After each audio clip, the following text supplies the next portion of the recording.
వేములవాడ శ్రీ రాజరాజేశ్వర స్వామి వారి ఆలయ అభివృద్ధికి సమగ్ర ప్రణాళిక రూపొందించి ముందుకు వెళ్తామని ప్రభుత్వ విప్ వేములవాడ ఎమ్మెల్యే ఆది శ్రీనివాస్ తెలిపారు.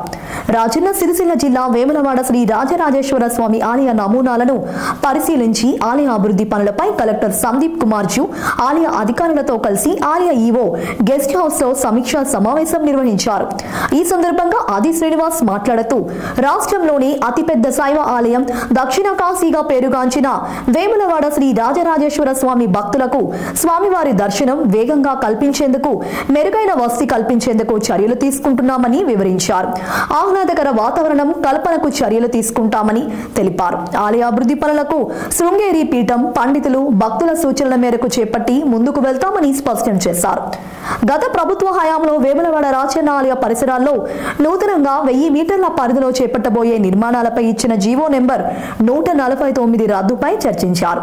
ఈ జీవో వలన పట్టణంలోని ఆలయ పరిసరాల్లో అనుకున్న స్థాయిలో అభివృద్ధి జరగలేదని తెలిపారు. జీవో నెంబర్ 149 రద్దుకు ప్రభుత్వం దృష్టికి తీసుకెళ్తామన్నారు.